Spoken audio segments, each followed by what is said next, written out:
그리고 제가 이렇게 말씀드린다면 어떨까요? 구약시대에는 12살 소녀들이 상품처럼 결혼을 위해 팔렸고, 사람들은 아침 식사로 메뚜기를 먹었으며, 오늘날 우리가 고문이라고 부를 만한 방식으로 병을 치료했고, 키가 3미터나 되는 거인들이 땅 위를 활보했습니다.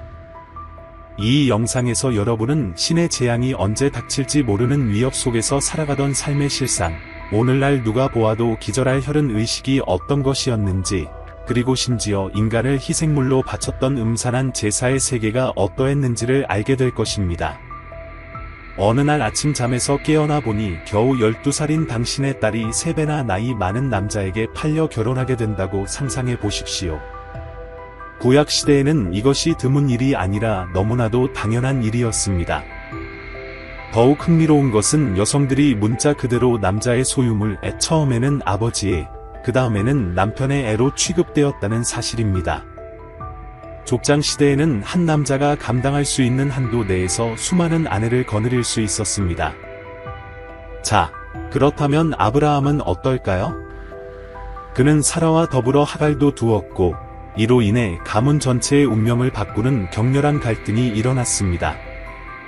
야곱은 한편으로는 라헬을 얻기 위해 7년을 일했지만, 형편없는 속임수로 레아를 아내로 맞아야만 했고, 진정으로 사랑했던 라헬을 얻기 위해 다시 7년을 더 일해야 했습니다.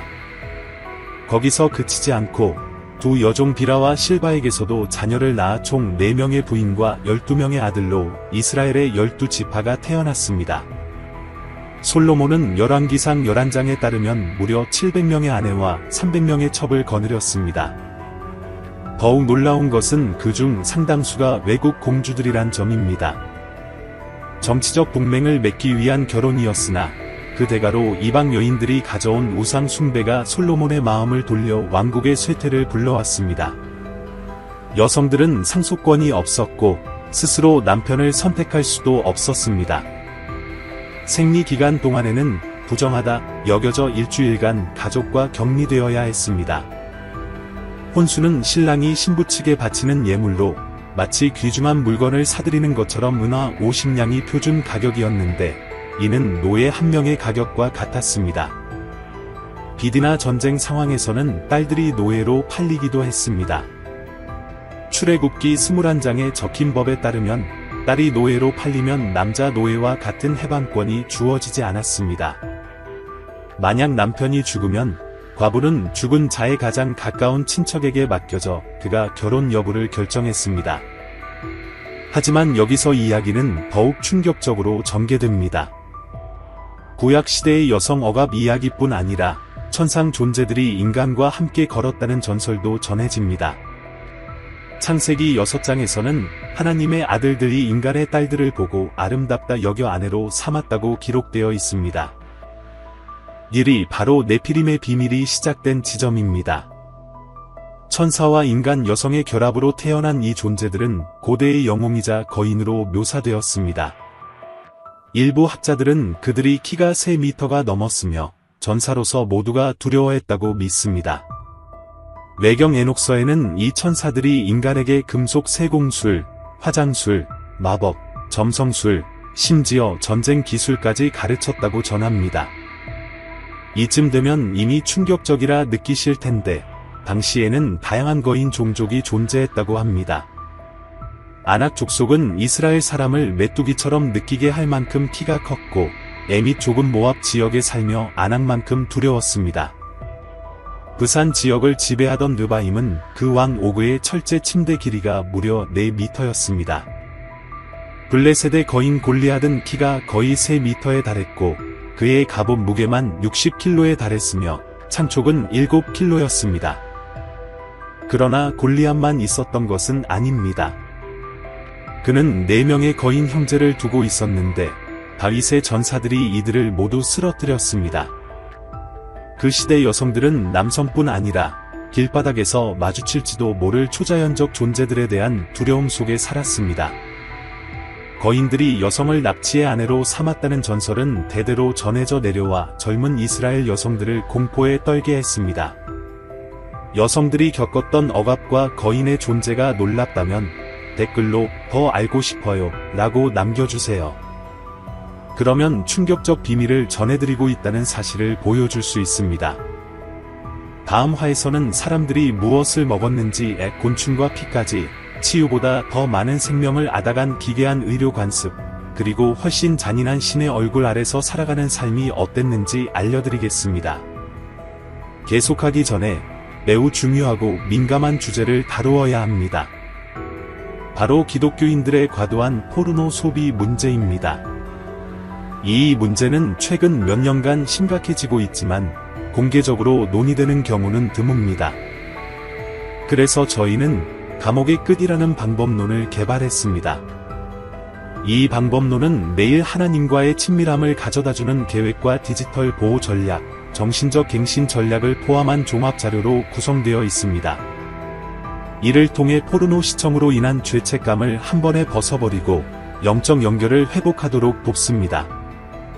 하나님과의 관계를 변혁하고 싶다면 고정된 첫 번째 댓글을 클릭해 첫걸음을 내디디세요. 그럼 영상으로 돌아가겠습니다. 이제 아침 식탁에 앉아 있다고 상상해 보십시오. 버터를 바른 빵 대신 벌집 꿀을 바른 구운 메뚜기가 담긴 접시가 놓여 있다면 어떨까요? 구약 시대에는 이것이 흔한 식사이자 영양가 있는 음식으로 여겨졌습니다. 레위기 11장에는 먹을 수 있는 곤충의 메뚜기, 귀뚜라미, 쇠메뚜기, 보약벌레에 이 명시되어 있습니다. 재미있는 사실은 세례 요한이 광야에서 메뚜기와 들꿀로 연명했다는 겁니다. 곤충이 흉년에는 신의 징벌을, 평소에는 축복을 의미하기도 했습니다. 식단은 매우 엄격해서 잘못된 음식을 먹으면 사형 선고를 받을 수도 있었습니다. 돼지고기는 가장 부정한 동물로 간주되어 먹을 수 없었고, 비늘 없는 해산물의 새우, 메기, 굴 등에도 금지되었습니다. 육류와 유제품의 엄격한 분리는 오늘날 정통 유대인들이 별도의 주방을 유지하는 이유이기도 합니다. 하지만 오늘날 우리가 기이하다고 여길 음식도 허용된 것이 있었습니다. 동물 지방은 사치품이었고 특정 동물의 피를 마시는 것은 금지되었지만 지방은 괜찮았습니다. 과일이 땅 위에 떨어지면 부정하지만 바구니에 담기면 먹어도 되었습니다. 믿기지 않겠지만 인자가 예언자 에스겔에게 인간 배설물로 만든 빵을 명령해 먹게 한 것도 예루살렘 포위 당시 일어날 일을 상징하기 위함이었습니다. 정말 잠을 설치게 할 것은 그 시대의 의료 관습입니다. 나병 환자는 생전에 사망자로 간주되어 격리되었고 다가갈 때마다 부정하다, 부정하다를 외쳐야 했습니다. 모든 피부병이 나병으로 간주되었고 치료법은 항상 격리와 방열이었습니다. 두통에는 두개골을 뚫어 악령을 내보내려 했고 감염 치료에는 비둘기 배설물을 상처에 바르기도 했습니다. 시체를 만진 뒤에는 7날 동안 붉은 암송아지 젤을 섞은 물로 몸을 뿌려 정결례를 치렀습니다. 복음서에 나오는 12년 혈루증 여인은 의료진의 방열과 독성 약초, 고문에 가까운 의식으로 재산을 탕진했지만 병세는 오히려 악화되었을 것입니다. 하지만 이 이야기에서 가장 충격적인 부분은 그 시대 신의 무자비한 면모입니다. 홍수를 기억하나요? 하나님은 인간 창조를 후회하며 40일 밤낮으로 끝없는 비를 내려 인류와 어린 태아, 무고한 동물들까지 모두 물에 잠기게 했습니다. 오직 노아와 그의 가족만이 살아남았습니다. 그리고 10가지 재앙의 첫째 재앙으로 온 땅의 물을 피로 바꾸고 둘째 재앙으로 온 집안을 메운 개구리, 셋째 재앙으로 이집트를 덮친 이, 넷째 재앙으로 하늘을 가린 파리, 다섯째 재앙으로 가축에 내린 악성 전염병, 여섯째 재앙으로 온몸을 덮은 종기, 일곱째 재앙으로 불과 우박이 섞인 비, 여덟째 재앙으로 덮친 메뚜기 떼, 아홉째 재앙으로 3일간의 무, 아홉째 재앙으로는 이집트 전역을 사흘 동안 칠흑 같은 어둠이 뒤덮었습니다. 그 어둠은 손으로도 가릴 수 없을 정도로 짙어 사람들은 손을 내밀어 앞을 분간하기조차 어려웠습니다. 마지막 10번째 재앙은 가장 끔찍했습니다. 어느 날 밤 파라오의 궁전에서부터 가장 낮은 천민의 집에 이르기까지 모든 첫째 아들들이 죽음을 맞았습니다. 어린 아기도, 태중의 아이도, 아무도 예외 없이 숨을 거두었습니다. 이 재앙으로 이집트 전역에는 깊은 슬픔이 드리웠습니다. 다음으로 아브라함이 자신의 아들 이삭을 제물로 바치라는 명령이 내려집니다. 나무 더미를 등에 지고 순종의 길을 걷던 아브라함의 고통은 말로 다할 수 없을 정도였습니다. 어린 이삭이 제물로 바칠 어린 양은 어디 있나요? 라고 묻던 순수한 목소리가 아직도 귓가에 맴돕니다. 소돔과 고모라의 파멸은 또 다른 잔혹함을 보여줍니다. 불과 유황이 하늘에서 내리꽂혀 도시 전체가 재가 되었고 남녀노소, 가축까지 한순간에 사라졌습니다. 롯의 아내는 뒤를 돌아보았다는 이유만으로 소금 기둥이 되었습니다. 이스라엘 백성이 금송아지를 숭배했을 때는 형제가 형제를 죽이는 참극이 벌어졌습니다. 모세가 산에서 내려오자 레위 자손들이 칼을 휘둘러 죄인들을 처단했고 하루 만에 약 3,000명이 숨졌습니다. 눈에는 눈, 이에는 이의 법칙은 매우 문자 그대로 적용되었습니다. 누군가의 눈을 다치게 하면 다친 자의 눈만큼 당신의 눈이 희생되었습니다. 치아 하나를 부러뜨렸다면 당신의 치아도 부러뜨려야 했습니다. 강도에게는 손이 잘렸습니다. 주먹도 눈에 보이지 않는 도구로 고통을 극대화했습니다. 신을 모독하면 혀가 잘리거나 달궈진 쇠붙이로 뚫렸습니다. 노예 제도는 완전히 합법화되어 있었고 여자는 언제든지 노예로 팔릴 수 있었습니다. 도망친 노예가 잡히면 얼굴에 달궈진 철로 낙인을 찍고 제도망을 막기 위해 힘줄을 잘랐으며 공개 처형으로 본보기 삼았습니다. 주인이 마음에 들면 노예의 귀를 문고리에 뚫어 평생 소유를 상징하기도 했습니다. 수천 마리의 동물이 매일 성전 제단에서 제물로 바쳐졌습니다. 제사장이 칼로 목을 꿰어 피를 금은 솥에 받고 성전 기둥과 바닥에 흩뿌렸습니다. 내장은 꺼내 씻어 불태웠고 피비린내와 고기 냄새가 예루살렘을 떠돌았습니다. 대제에는 소를, 소제에는 양을, 가난한 자는 비둘기를, 급빈 자는 밀가루를 바쳤지만 피 흘림이 없으면 사함이 없는 엄중한 법이었습니다. 더욱 충격적인 것은 인간 제사의 흔적입니다. 입다의 딸 이야기는 소름이 돋습니다. 전쟁에서 승리하면 첫 번째로 집 밖에 나오는 존재를 희생 제물로 바치겠다는 서원을 했고 그 첫 주자는 다름 아닌 자신의 딸이었습니다. 2달간 처녀로 있는 동안 애도하도록 허락했지만 결국 그녀는 희생당했습니다.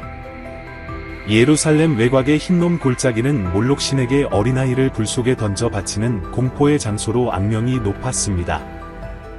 부모들은 아기들을 불타는 동상팔에 올려놓고 북소리로 아기 울음을 덮어버렸습니다. 초자연적 재앙들도 이어집니다. 고라와 그 무리가 모세에게 도전했을 때 땅이 갈라져 그와 온 가족, 종과 가축, 천막과 제산이 통째로 삼켜졌습니다. 이어 250명이 모세에 반대하자 하늘에서 불이 내려와 그들을 집어삼켰습니다.